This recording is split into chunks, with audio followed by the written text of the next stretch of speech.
Hey guys, you're listening to the Forestry Project podcast with me, your host, Jace McCauley. We are the source for how to better manage your land and achieve forest legacy reimagined. So let's get into the show, and I hope y'all enjoy it.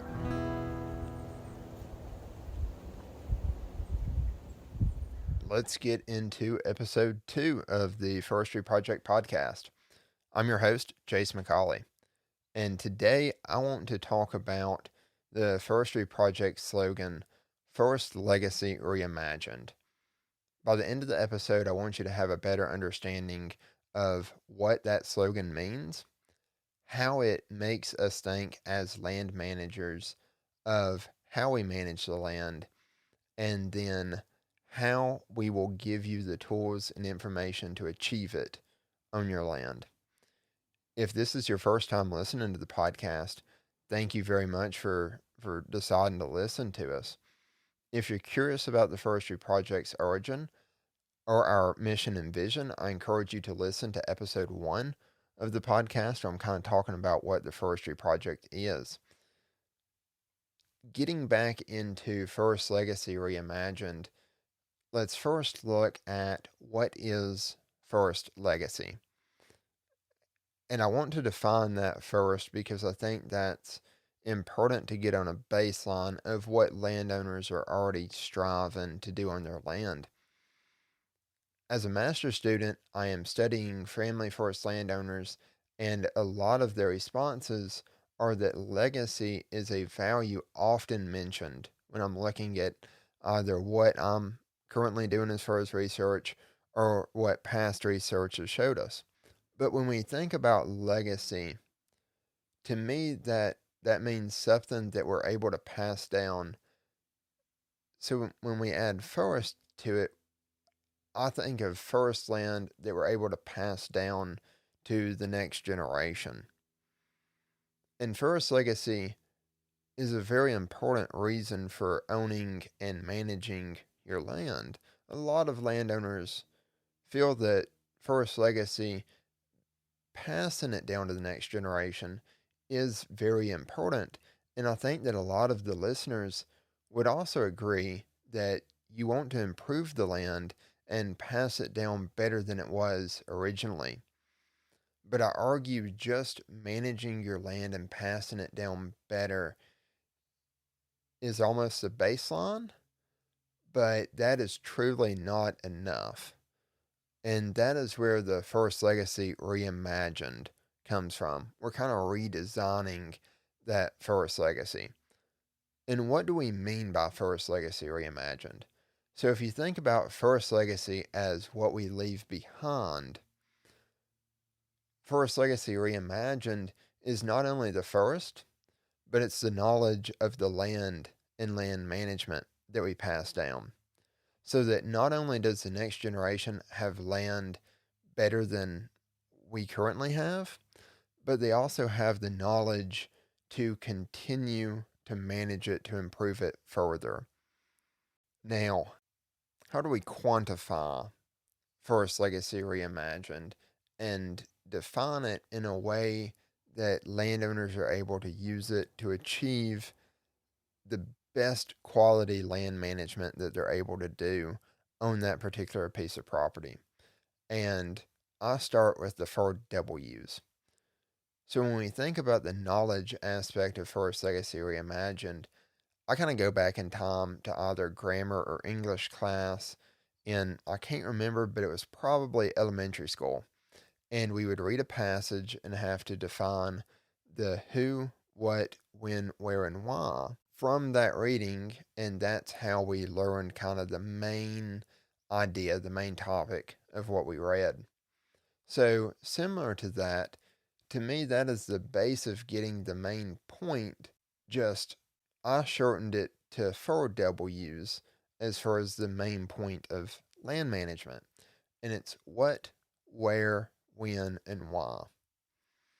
And I chose those for a few different reasons that we'll get into, but it's simple. I want you to remember 4 basic things when you're working on your land, and that way you're able to then better explain what you're doing, not only to yourself, but to other people. But what I learned in studying was I knew that I knew a topic when I was not only able to memorize it off of a flashcard or whatnot, but I was actually able to explain to someone else what that topic was. And that's kind of what I want to see landowners being able to do on their property. So let's get into the four W's. First is what. And a lot of what land management activity is what are you performing? Or in some cases, what should you be performing? This could be planting, burning, cutting, spraying, etc. But I'm gonna use an example of some burns that we have coming up. So instead of just saying, well, oh, we burned today, and maybe you burned because you saw a video and they talked about the benefits of burning, so you thought, oh, I'll burn too. Which side note, I do not encourage. If you want to burn, please. That is a very intricate activity. So go get the proper training. Go to a learn and burn if your state puts it on. If not, go to a state that does. Become a burn manager. Go through the proper paperwork and get, I say paperwork, it's not that difficult to get any of this stuff done, but get a burn permit for the day.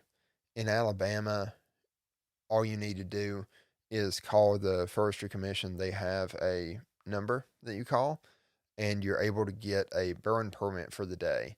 But there's a lot that goes into burning that, unless you've done it before, you may not think about. Take smoke, for instance. When someone does a prescribed fire, they are liable for all of the smoke that's caused from that fire. So you have to look at where it goes. Um, you can't have it going toward an airport. So you have to check the wind, check all this other stuff that goes into fire weather. That this isn't necessarily the podcast, so I won't get into it. But just know there is a lot to check. But anyways, I'm digressing. So back to the example of the burning. So instead of just saying, well, oh, we burned today, let's think about it as what did we burn today? So in my example, it would be, well, we burned a loblolly pond stand and a grassy field area surrounding a pond.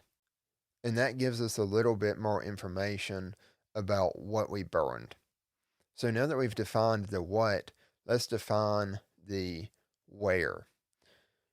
And where is also important to understand because different areas are going to require different management activities, whether it's because of a difference in species, it could be a difference in topography, the surrounding area, or, what equipment you have to work with. Going back to the burning example, where you burn is going to play a lot into, what equipment you need, what type of fire lines you need, but also, what type of weather you're looking for. So being able to define the where you burn is good for anyone else going back in later on and trying to manage that land and understanding what you're doing where. So let's look at that burn example and say, instead of just saying we burned a loblolly pond stand, let's now say we burned the grassy area surrounding the pond, and then we burned a loblolly pond stand adjacent to it on our property. So now we've defined the what we burned. We've defined the where we burned it. And let's look at when.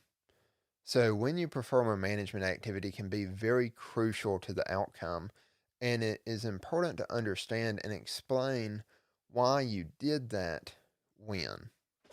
So continuing with the prescribed fire example, maybe you're wanting to prepare a site for planting and you're trying to remove as much of the vegetation as you can. So you burn it in the summer and you wait till later in the afternoon when your relative humidity is really low and you're able to get that really hot, consuming fire through there. Now, that's one extreme example, and again, not necessarily that I recommend doing that if you don't have a lot of experience burning, but we can use that for any of example that we're able to come up with. So maybe I'm wanting to burn in the dormant season to remove a little bit of the fuel load on the first flare, but not have the weather for as active of a fire as it would be during the summer. So I may want to burn a day or two after a rain so that the top of the leaves and the needles are dry. They're able to carry a fire, but the entire duff layer and organic matter is still damp to kind of slow the fire from getting too hot and too active for whatever I have on hand that day as far as equipment, personnel, whatever the case may be. And this can be for any of the other topics that I described earlier, as far as planting is a very prime example of when. And we're entering the planting season now in the January, February time frame to where it's cool enough to plant, but you don't want to be planting in July when, we're in a drought and it's 100 degrees. That's not good for the plants. Not saying that you can't, um, but you're probably going to see some mortality in those. And even if you don't, they're not going to grow well during then.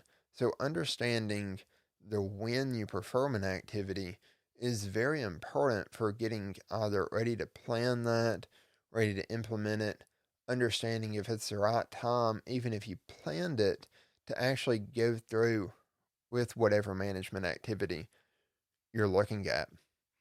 So now that we've kind of talked a little bit about when, let's talk about, to me, one of the most important of the 4Ws, and that is why. And understanding the why is crucial to land management, any management activity.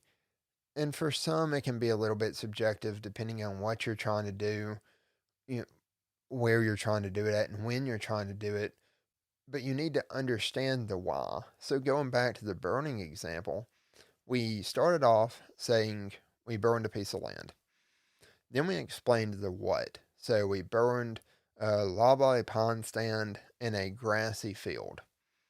Next, we added the where, and we burned the grasses surrounding a pond in an adjacent loblolly pond stand on our property. We talked about the when, and we added that to it. So we burned the grasses around the pond in the adjacent loblolly pond stand in the dormant season a couple days after it had rained. And that's where we get into the why. Why did we do that? So we burned that specific area and those species during the dormant season because our land has not had a prescribed fire run through it in several decades. So now I have 8 inches or so of a duff layer. So, 8 inches above the dirt is just leaves, burnable debris, organic matter that if all of that went up at once, it would be a pretty interesting fire. To kind of complicate things a little bit more, on most of the areas surrounding the property is either houses butting up to our woods or our woods butts up to a field, and next to that field is a house. So we really have to watch, we don't want the fire to get out and burn down a neighbor's house or burn down their land. One, because I would not want that to happen to me. Two, I would be liable for that as the burn manager. And I don't want to get involved with those kind of things. But also, more importantly, and this kind of goes back to the Forest Legacy Reimagined, whether you realize it or not, other people's opinions matter. I know there's a saying, don't worry about what someone else thinks. But we're entering a time to where we have to worry about what someone else thinks. And going back to the burning example, I also have to consider if those houses nearby smoke. And if they see a flame, but they don't understand what prescribed fire is, what the benefits of prescribed fire are, they may think it's a wildfire that they see on TV, because any of the fires that you see on TV are the big wildfire blazes that we're not able to control. So instead of seeing the benefit of what's going on out there, now they're just terrified of what they're looking at. They see this fire, they don't know what's happening, and we don't want that, because that creates a negative stigma on land management. That creates a negative stigma on prescribed burning, and if done properly, there is no negative part of prescribed burning. No, don't get me wrong, you can do it improperly and it can very easily become negative. And you can do that whether you're trying to or not. I've been on several burns where it didn't quite turn out the way we wanted it to, and that's why I stress get the training on that, get certified to do it, and then go through the proper licensing and everything, getting your burn permit for the day and all of that, instead of just haphazardly going out there and throwing a match and watching the first burn. So, going back to the Forest Legacy Reimagined in our example, you can see as we got more detailed, the what, the where, the when, and then the why, we're not only able to better explain what we're doing so that others can understand and follow along, but also so that we are able to better understand the how, but more importantly, the why of what we're doing to manage our land. And going along with that, to me, I always learn best from when things don't go according to plan, or it doesn't go exactly the way you want it to, or it's not the way it should have been done. I learn best from those. I hesitate to call them failures, um, because to me it's not a failure if you learn something from it, but let's call them mishaps. And one of the big mishaps that we're dealing with now on the property that my family has is around our pond. If you watch our tour video when it comes out, or if it's already out, I encourage you to go watch that. You'll get to see a little bit more about the property. But on that, in the pond and around the pond, my granddaddy used to have fish in the pond. He had catfish and a few other species, but he wanted shade for the catfish. So around the banks of the pond, he planted several mimosa trees. And if you're not familiar with mimosa, it's a non-native tree. It almost kind of looks tropical. It's got the really pretty pinkish red flowers in the spring, but they really don't have a good wildlife value. They spread very easily. And again, like I said, they're non-native. And that's one of the things I'm trying to get to, is planting more of the native species and having that on the property. And stories like, the mimosa trees are on the edge of the pond are to prove a point of, just because that's how it's always been done, or I've heard this saying plenty of times, or that's how my grandfather did it. Those are not necessarily good reasons for why you're doing something. I'm not saying that the way they did it was bad. They may not have understood everything when they were doing that, whereas we have the knowledge to understand it better now. Also in the pond, he planted lily pads, which was to give, again, shade for the catfish. However, now we have a pond that during the summertime has been completely taken over by lily pads. So I'm trying to go in and figure out what is the best way to get rid of those lily pads, because you can't go in and fish or anything, there's just so many lily pads that you would constantly get caught up. And like I said, this is not, don't take any of these stories as I'm talking bad about someone, because I loved my grandfather. I learned a lot from him. This just goes to show that as we increase our knowledge, we're understanding that sometimes we, as humans, don't always make the best land management decisions. Kudzu is a very prime example of this, because when we planted kudzu and brought it over, it was to try and slow some of the erosion issues that we've been having. Well, now that we have a good understanding of how fast and easily it spreads, and it's became a major invasive, you would think it was crazy if someone was going to go and plant kudzu on their property as a, cover crop in the winter. Think about how outlandish that would seem now. But when kudzu was first coming over, that may have been the greatest idea they had heard of. So it just goes to show, as we improve knowledge, let's also accept that we're improving knowledge and accept those new ways of doing things. It's the same now that I see with some wildlife habitat stuff that I look at, and I've read several posts on Facebook about them planting different species of grasses and vegetation because they're good for screening. But they're planting non-natives and often could possibly be invasive. But the reasoning and kind of the justification for it is, well, they mow it every year and it doesn't spread. And it's hard to argue with that as far as containing it. But what I would ask is, what would happen if they stopped mowing it? Would it take over everything, or would it just kind of stay in place? And again, I'm not necessarily just going out and saying every species that is non native is just bad, you can't plant it.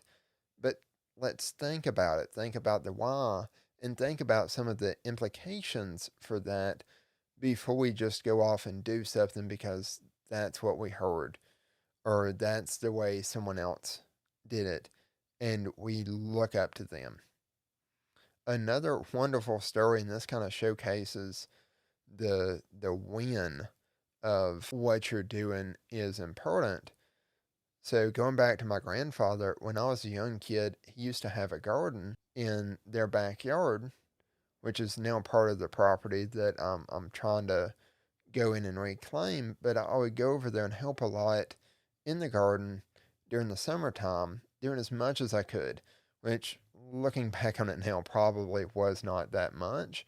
But with doing that, I wanted to have my own little garden at my house. And we did. Along this kind of fence row, we had some sunflowers, we would plant cucumbers, and then we would experiment with a few different plants each year. And one year, I think it was pumpkins. It was either pumpkins or watermelons. But I wanted to plant this, and we planted them, and it was just some of the most beautiful vines and blooms, just flowers everywhere. And guess how many fruit we got off of it? A big zero. None. We did not get any fruit off of those vines. And when we were talking to my grandfather later on, we learned that why they didn't grow was he said I didn't plant them at the right time of the year. So he would always look at the farmer's almanac and study the signs, and that's when he knew to plant the different species that he was planting for each of his crops.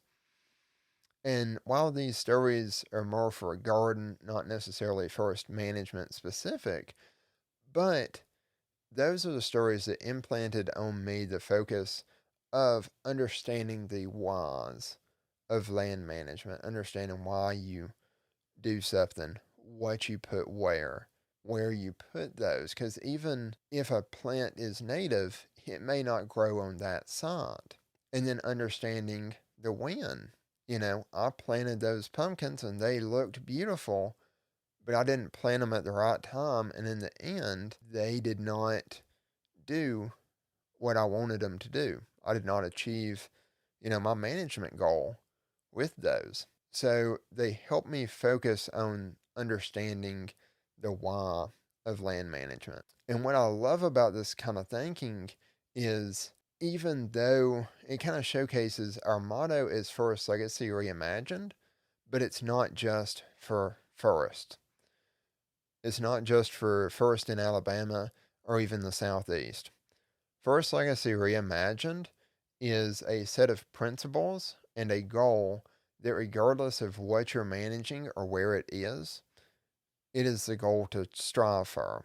With that, I want to give you a call to action for achieving Forest Legacy Reimagined on your land. And what I will say up front is it will not happen overnight. Achieving that is a very slow and gradual process, but I promise you it's worth it. So the next time you are out on your land and you're trying to do a management activity, regardless of what that is, look at it and try to answer these questions. What are you doing? Where are you doing it at? When are you doing it? And why are you doing it? And it is fine if you don't have good answers right then. I would argue it's even encouraged not to have good answers for those in the beginning, because we need to be questioning what we're doing as land managers. We always need to be questioning, learning, and improving. But if you can't answer those, when you get home, do some research, read some literature, watch videos. I will say be critical what you're looking at as far as content. Don't just do something because someone else said so. And I'll be the first to say, as a land manager, I don't know everything, and I am constantly learning. And that's where, be critical of this content. If you see something that you don't think's right, let's discuss it. I don't want it to be, let's go out and bash people, because I don't think anyone learns from that. But, let's grow and improve as a community as a whole. Let's build a community of land managers where there is no shame for doing anything wrong, for not understanding it. It is strictly, let's take what you know, let's improve upon that, help you out, get the most knowledge that you can, and be able to manage your land to the best possible way you can and achieve that Forest Legacy Reimagined. But learn something about what you're doing, and then you will be on the process to achieving Forest Legacy Reimagined. With that, thank you for listening to episode 2 of the podcast. I ask, if you enjoy the content, please, please, please leave us a review on the platform that you're listening to the podcast on, and subscribe to the channel. This also goes for the YouTube videos coming out or anything else.